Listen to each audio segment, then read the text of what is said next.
welcome back to Champion the Passion, a weekly pro wrestling podcast where we inspire you to champion your passions and celebrate the joy in what you love. I'm your host. My name is Victoria Daisy, and today we're going to be recapping everything that happened last night on Monday Night Raw.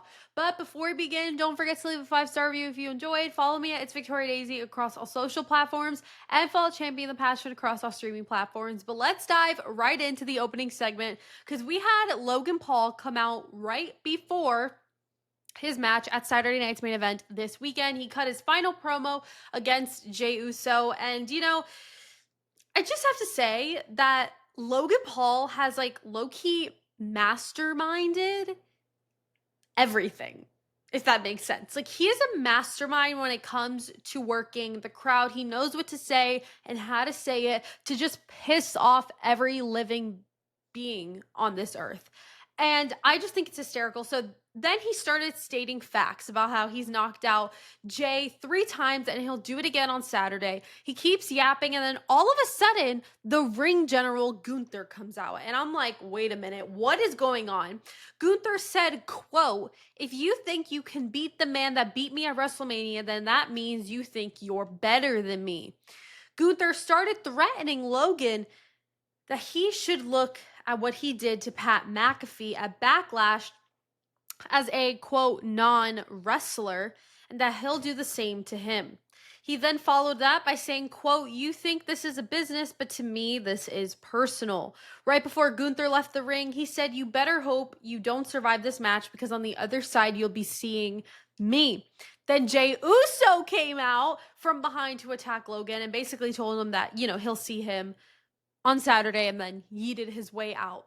And, it's really hard when things like this happen, because they always have to have a final hurrah right before a match.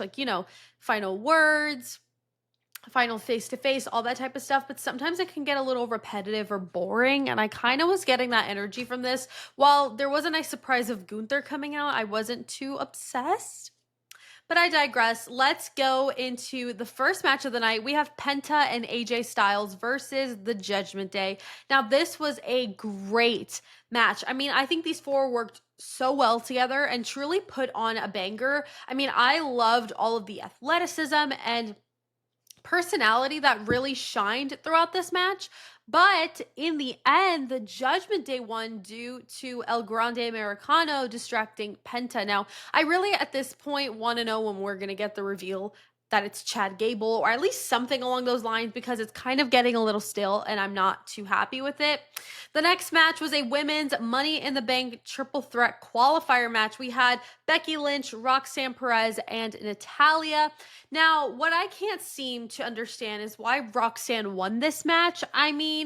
This is my issue with her. Why is she beating 2 vets on her debut match on the main roster? It doesn't make sense. Stupid booking. But whatever. Besides her, I thought that Becky and Natalya did a great job. And I want to give quick props to Natalya, because she just wrestled a incredibly brutal match at NWA a couple days ago. And then for her to come right back at it on Monday Night Raw in this triple threat match, is so impressive. She's a vet for a reason, and she's been long enough in this game to do it effortlessly. And so we love her, and all my respect to her. But overall, I just want to forget that this match even happened. Roxanne better not win. If she wins Money in the Bank, you will never hear from me ever again. But let me stop thinking about it, because then I'm going to get really angry. The next match we had was Sheamus versus Grayson Waller. Now, this was a very interesting matchup. They worked well together and surprisingly put on a pretty good match. There were some really good spots, but I'm intrigued to see how this all plays into the future of A-Town Down Under. In the end, Sheamus did win, but back to my point about how this all plays into the future of A-Town Down Under, there was a part in the match where the crowd wanted Austin Theory. It didn't seem that they were too interested in anything Grayson Waller had to do in the ring, and I think that speaks volumes as to who the crowd wants to see. Hello? And I couldn't agree more. I love Grayson Waller, but at the same time, Austin Theory was always the biggest star, and we knew that. And, I'm really disappointed in how they've used him, or should I say how they haven't used him. I think he had a great run his first 2 or 3 years on the main roster, and then that was it. It just plummeted downwards from there. And that really broke my heart because, again, like even in NXT, like I was such a big fan of him, and for them to do that just didn't make any sense. But then the next match was actually the second qualifier of the night. I'm really curious to see if we're gonna get more men's qualifiers. Like obviously we have to, but are they doing that on SmackDown? Because on Raw, all we saw was for the women last night. So we had another women's Money in the Bank triple threat qualifier match between Rhea Ripley, Kairi Sane, and Zoe Stark. Now, I just have to say, no offense to Kairi and Zoe, but this matchup was a complete disservice to Rhea Ripley. I mean, putting Rhea in a ring with both of them is a joke because she can beat them easily. But I do have to say, unfortunately, Zoe Stark did re-injure her knee. She did a move on Kairi and just landed incorrectly. I don't know if her body just responded wrong because she thought maybe she was going to land incorrectly. And so her leg ended up just popping out and completely twisted in the other direction, which led her to end up getting taken out of the match. And, even though I'm not a huge fan of Zoe Stark, I do really feel bad for her because I can't imagine injuring that knee, getting it surgically repaired, and then re-injuring it on one of your first matches back. So it really sucks. That's the reality of pro wrestling. People think it's fake, and the only thing that's fake about it is the fact that it's following a storyline and the matches are scripted in the sense of they know who's going to win. Sometimes they have spots to do in the match, but besides that, it's all freestyle, as some people like to call it. And, the moves that they're doing, they are trained to do them. Not everyone can just do them. If you guys watched WWE back in the 2000s, there was always that "do not try this at home" warning on the screen. And it's because not a regular Joe could just do it. You know what I mean? But sometimes things are incorrectly timed, or your body just does something it shouldn't, and stuff like this happens and people get injured. And it can get very real very quickly. And I just want to send all of my well wishes to Zoe and a speedy recovery, because nobody deserves to go through this. But because of her getting taken out of the match, it ended up becoming a one-on-one qualifier between Rhea and Kairi. And even though there's a huge size difference between the two of them, I felt that they honestly put on a pretty good match considering the circumstances. I mean, when somebody gets taken out of the match like that, and it's a complete shoot moment, which just means it was real. I'm sure there was things that they had planned for the match, like spots that they no longer could do, and so Rhea and Kairi on the fly had to figure out stuff. And that just shows how professional they are to be able to continue on and have a great match. And so, again, huge props to them. But in the end, Rhea Ripley won and is now advancing to the women's Money in the Bank ladder match alongside Roxanne Perez and Alexa Bliss. So I think we have 3 more spots left to be filled. I think we have 3 more weeks until Money in the Bank. So we got some time to see who else is going to advance. Like I said earlier, nobody from the men's side had a match last night. So I think we'll be seeing that on SmackDown or next week on Raw. But the next thing I'm going to actually talk about is the Judgment Day's backstage segment. They blew up the internet last night. So everyone was in the clubhouse, okay? Every member of the Judgment Day, excluding Liv, because obviously she's wrapping up filming her big Hollywood project, was in the clubhouse. And then Finn came in. And Finn brought in Roxanne Perez, just my favorite human ever. Now, over the last couple of weeks, we've seen Roxanne and Finn talking in the background of some other segments that have happened. And, there's been a lot of theories going around. We all know that Finn Balor does not like Liv Morgan, and Liv Morgan does not like Finn Balor. They're cordial in the clubhouse because of Dominic and because of other members. But, ultimately, they don't like each other. And it's very evident, especially right now. So there's been theories going around that Finn Balor is trying to recruit Roxanne Perez into the Judgment Day, either to replace Liv Morgan or to break up Liv and Dom. And obviously Dom falls for everybody. We know this. And Roxanne didn't come empty-handed. She came with presents, because as they say, the best way to a man's heart is through his stomach. She gifted Dom a platter of chicken nuggets. Chicken tendies, if you will, as he likes to call them. And then she also gave Carlito a bag of apples, and they were both over the moon. Now, the way that Roxanne kept staring at Dom definitely gave I want you energy. And you could definitely see in the background Finn's face. He had like an evil smirk on, like, mwahaha, my plan is working type of energy.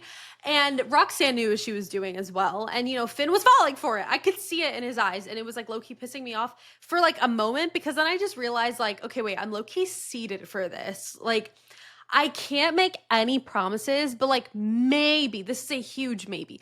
Maybe one day I'll jump on the Roxanne train. Like, maybe.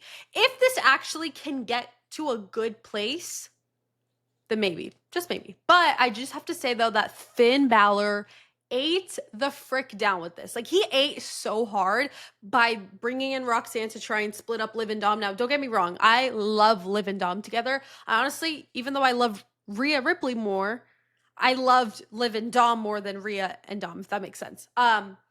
But Roxanne and Dom is crazy. I never would have seen that coming. But here we are. But let's head into the last match of the night. The main event, we had Jey Uso versus Braun Breaker. Now, this was not a title defense, as some may believe. And to be honest, it was a pretty good match. I mean, I really enjoyed some of the spots that they did, and watching the classic battle between power and speed was really fun. And, Braun tried to play dirty at a point by grabbing a chair, but Jey caught him. And I was like, let's go. So Seth Rollins came out to attack Jey from behind, and that's when the match ended. And then later on, Sami Zayn comes out, and I'm like, okay, like, whatever. And then I thought CM Punk needs to come out because they have a match on Saturday. Cult of Personality hits. I lose my mind. So does everybody else in, where were they? North Carolina? I don't even know. Everyone was freaking out. I was freaking out. And I was like, CM Punk is here. Let's freaking go. So when CM Punk came out, it honestly felt like air, like, was breathed. No, sorry. That's not the right word. Like, life was breathed into the show. I guess you could say it like that. Because the show was good, but it was like on the mid side. Like, it was like a C plus, if you will. And this just brought it up to like a B minus. You know what I mean? So to have all four men brawling out into the crowd, I mean, it was amazing. It was the final hip hip hooray, hip hip hurrah, whatever you want to call it, until Saturday night's main event this weekend for their tag match. I mean, it was just amazing. But let's head into my overall thoughts. Like I mentioned, it was a pretty mid show, to be honest, but there were a lot of really good parts, I will say. My match of the night was Penta and AJ Styles versus the Judgment Day. I loved how quick paced this match was and all the athletic spots I felt like they brought, which was really fun. And I really wasn't bored that often during that match. And my segment of the night honestly has to be the backstage segment with the Judgment Day and Roxanne Perez. Like, I can't believe for once I'm low-key invested in a storyline that includes Roxanne Perez, but here we are. I guess we grow and evolve. Overall, I'd rate the show about a 6.5 out of 10. And all we have left is SmackDown until Saturday night's main event this weekend. Now, I have to make a quick announcement. Unfortunately, I will not be making any content in regards to Saturday night's main event this weekend, and that's because I'm going to be out of town for Memorial Day weekend. But in place of no podcast episodes this weekend, well, I can't say there isn't any podcast episodes because on Friday, I have a very exciting guest joining the podcast for a very exclusive episode. It's a new series I'm starting called The Untold Stories, where I dive into the special guest's career from the very beginning up until now. And, it's my first ever interview, and I could not be more excited. I won't say who just yet. Tomorrow you'll find out if you go follow me on social media everywhere. I'm making the official announcement tomorrow, and I cannot wait. I'm so freaking excited. I've been wanting to do this for so long, and this new era and this new chapter of Champion the Passion is finally here. And it's going to be so fun. But thank you guys so much for watching and listening to this episode of Champion the Passion. Don't forget to leave a 5-star review if you enjoyed. Follow me at It's Victoria Daisy across all social platforms, and follow Champion the Passion across all streaming platforms. Don't forget to champion your passions and celebrate the joy in what you love. And I will see you guys in the next episode. Bye!